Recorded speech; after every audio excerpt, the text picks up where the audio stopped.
He's been called Mr. Nobody, but Francois Fillon could be France's president next year. He's the Conservative Party's candidate, his likely opponent even further to the right. So where is France heading? This is Inside Story.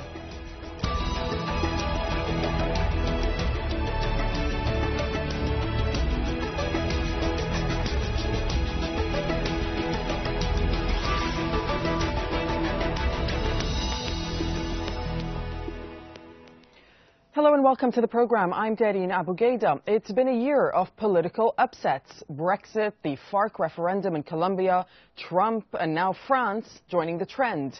The Conservative Party has chosen former Prime Minister Francois Fillon to be its candidate in next year's presidential election.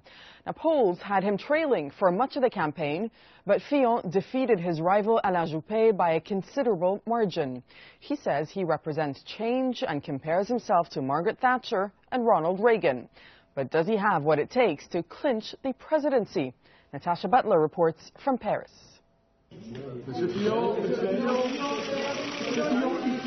As he cast his vote in Paris, Francois Fillon knew he had every chance of winning. But what he could not have predicted was just how big his victory would be. As the results came in, it was a landslide for the 62-year-old former Prime Minister.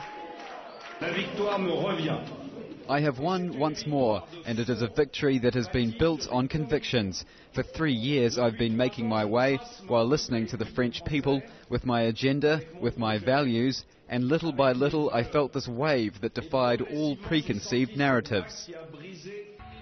It was a huge achievement for Fillon, who for months had trailed behind his right-wing rivals in the primary contest.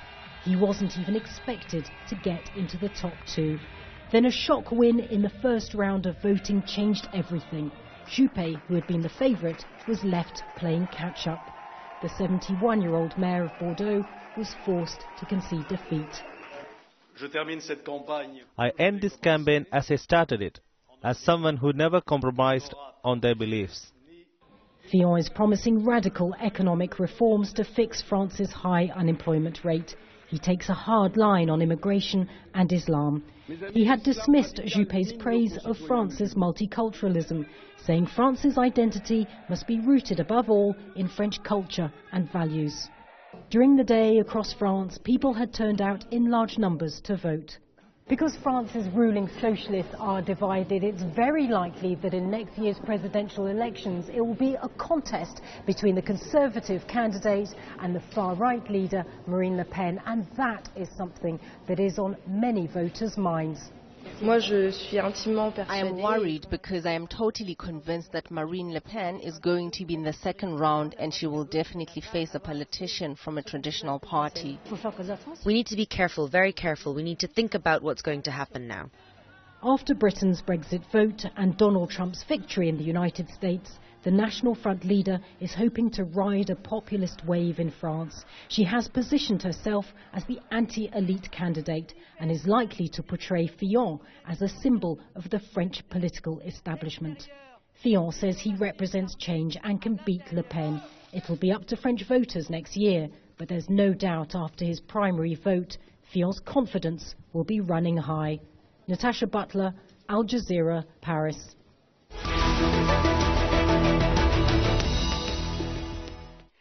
So, as we mentioned, Fillon is no stranger to French politics. He served as Prime Minister between 2007 and 2012 under President Nicolas Sarkozy, whom he ran against in this primary. Fillon takes a hard stance on labor laws. He wants to end France's famous 35-hour work week and plans to take on the country's powerful trade unions. Fillon also wants to cut public spending, especially on welfare programs and government jobs. He's pledged to reduce immigration into France and says he'll work with Russia to tackle what he calls Islamic extremism.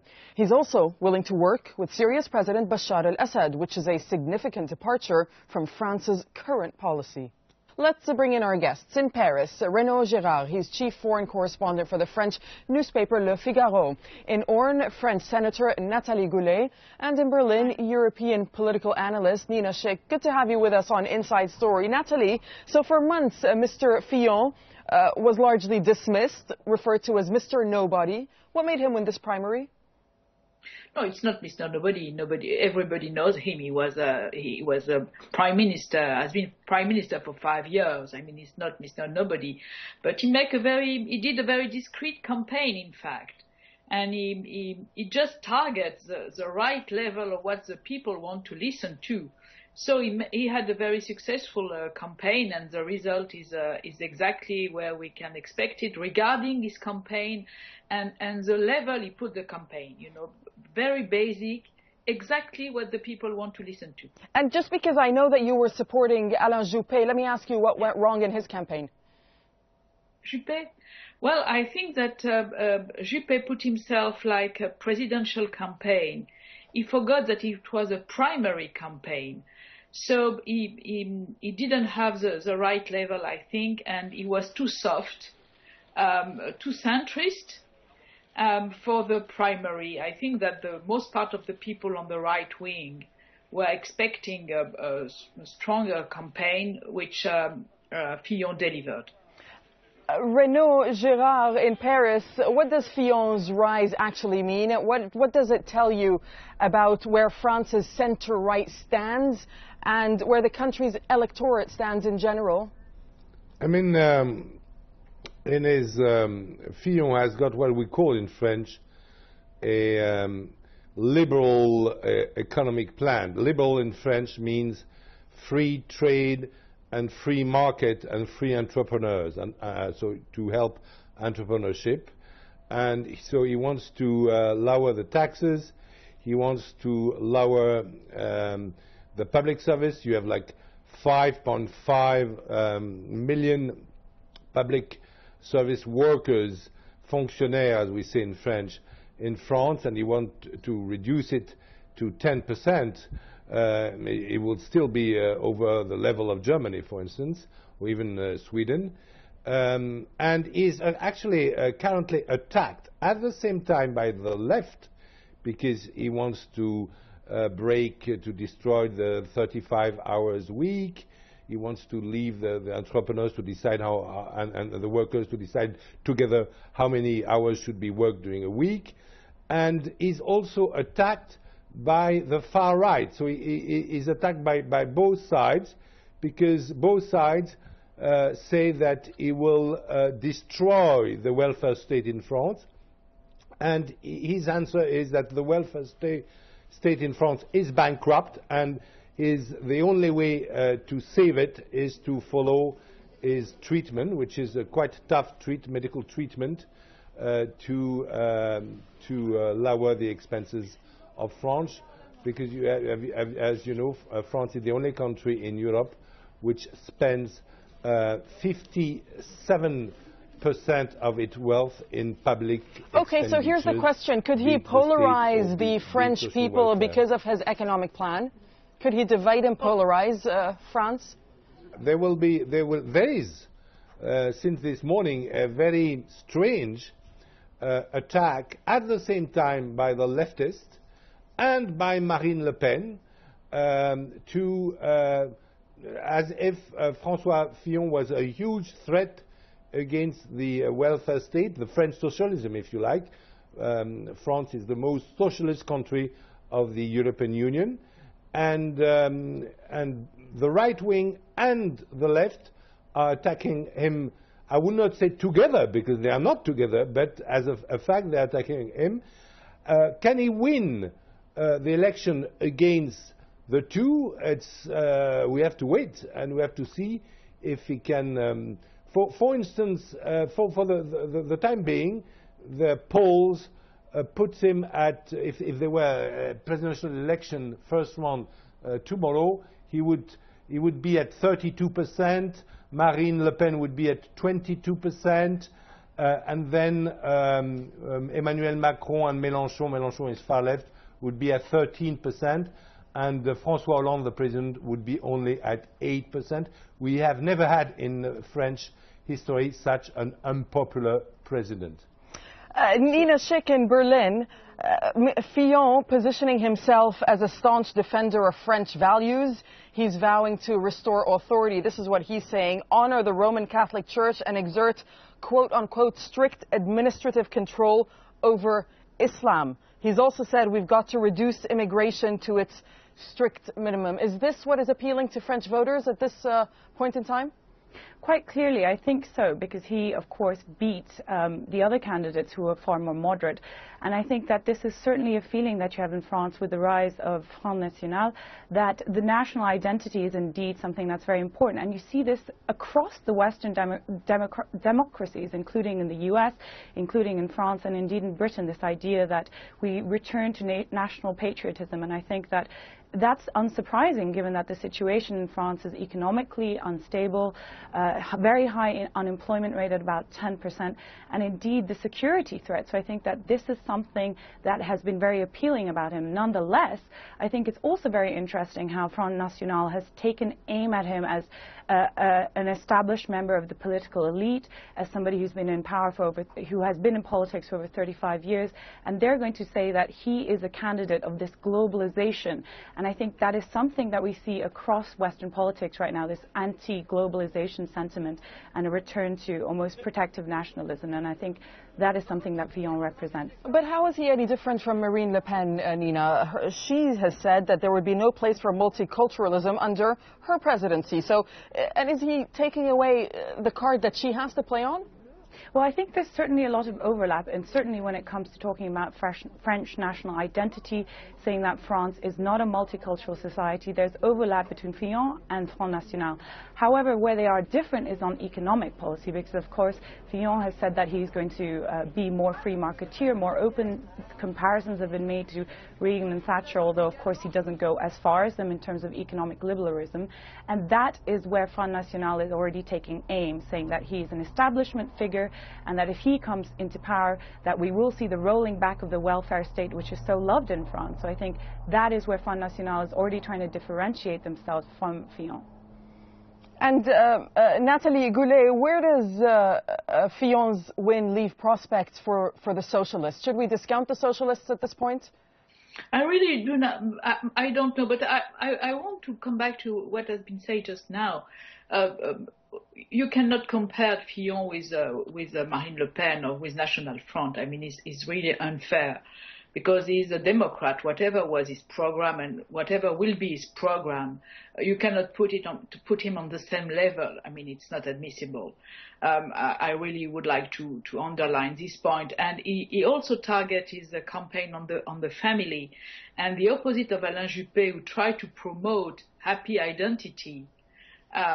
Fillon just promote the reverse, I mean, against multiculturalism, which wasn't being said.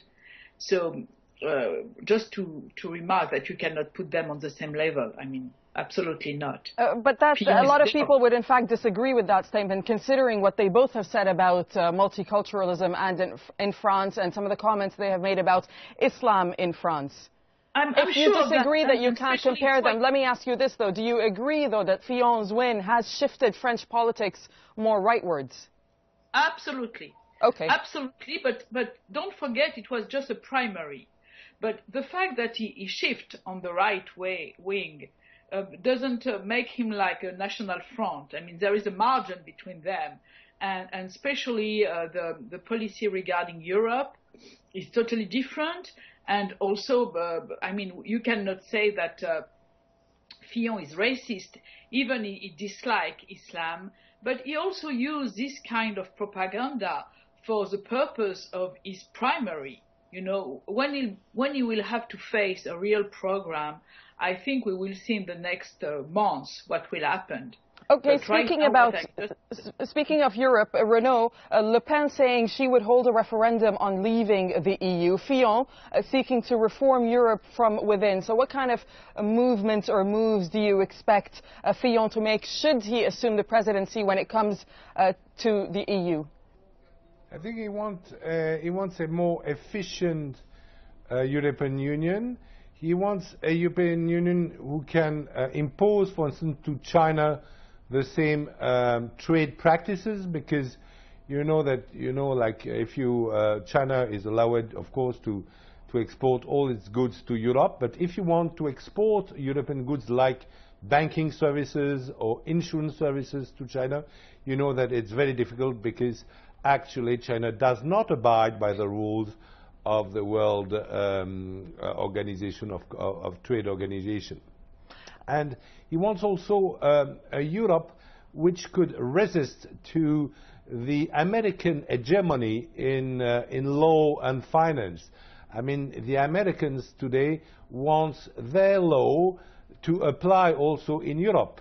Today, Airbus cannot sell 108 Airbus to Iran, though a contract has been signed in the Élysée Palace in Paris, because the French banks are too scared that what could happen, that they could be sentenced by the American Treasury, because American Treasury consider that American law should apply to French banks doing trade with Iran. So this is very clear.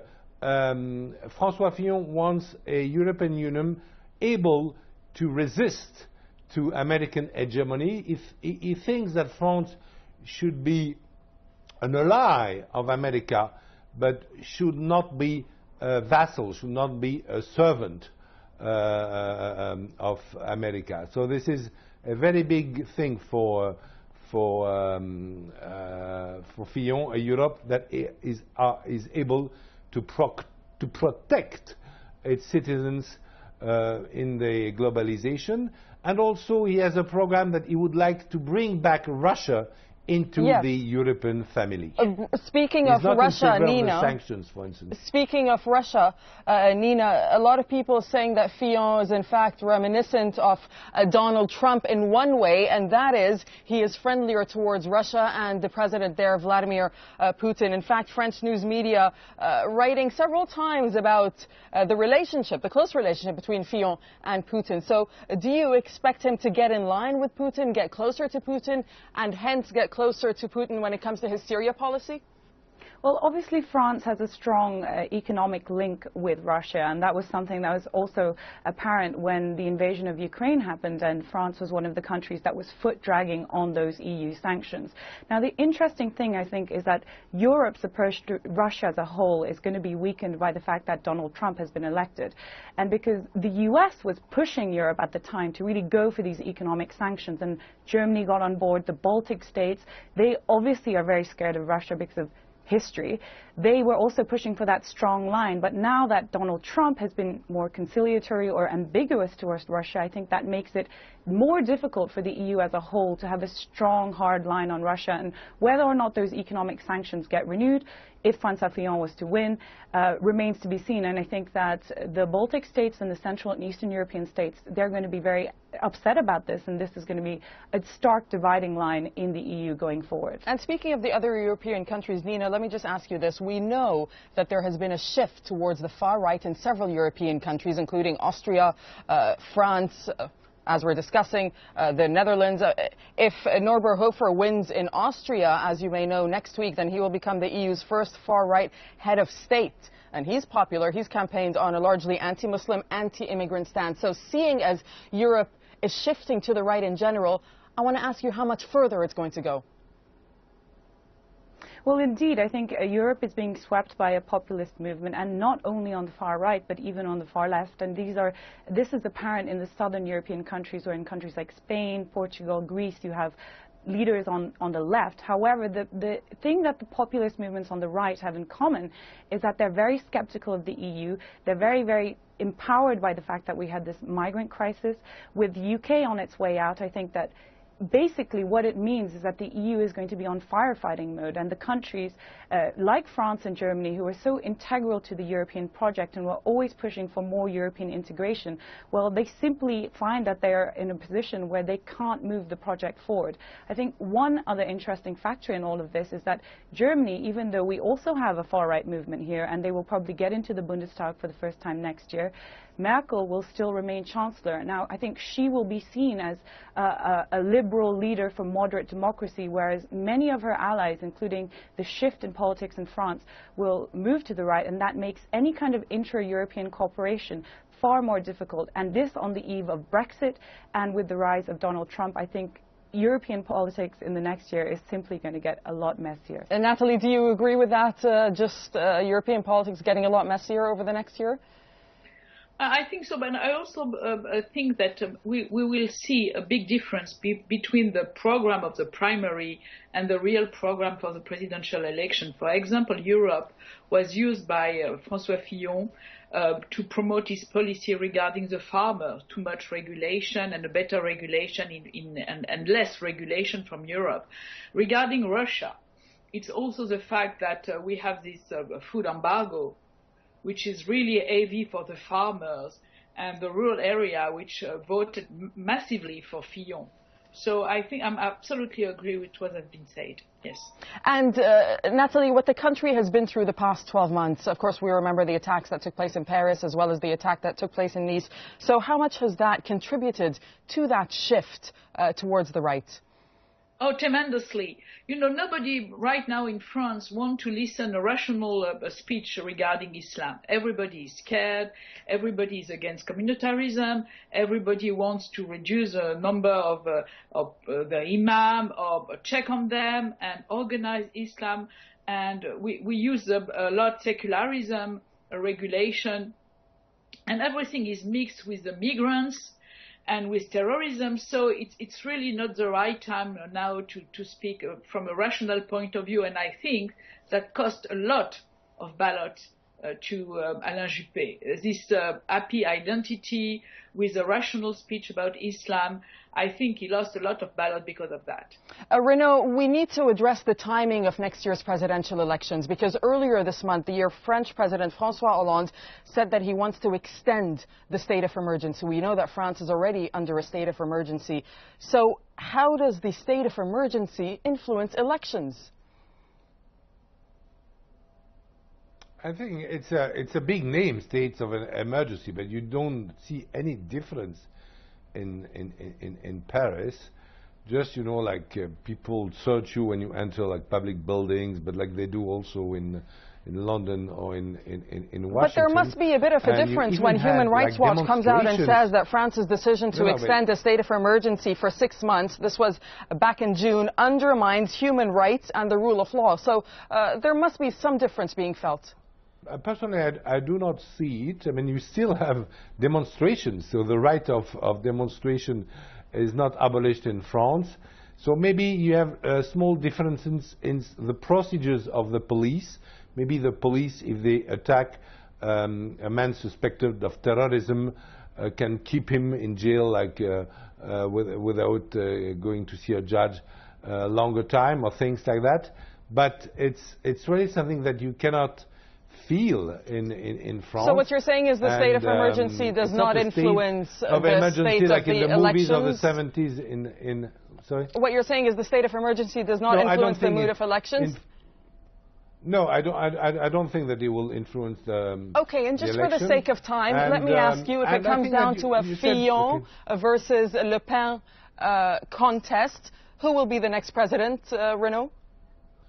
No, I think that, you know, Fillon is much more likely to be the president, because really Marine Le Pen is a little bit isolated on the far right. She doesn't have any ally, but Fillon, in the past, for instance, was allied with people from the center. So I think that, but everything can be expected, because you still have to wait for the primary of the left, and you have to wait for this young star, rising star, which is a very young former economy minister, Emmanuel Macron. Okay, now he's rating in the polls 13%, but you cannot exclude a surge of Emmanuel Macron. You cannot exclude that is going to grow until 20, 25, 30%, because you have to remember that Francois Fillon, who gathered more than 2/3 of the right-wing electorate, which is a huge success yesterday, 2 months ago, in ratings, it was under 10% we'll of the voters it of the right wing. On that note, thank you very much for joining us, Renaud, Gerard, Nathalie Goulet, and Nina Schick. Thank you for joining us, and thank you for watching. You can see this program again anytime by visiting our website, aljazeera.com. For further discussion, you can go to our Facebook page. That's facebook.com/AJ Inside Story. You can also join the conversation on Twitter. Our handle is @AJ Inside Story. From myself and the whole team here in Doha, goodbye for now.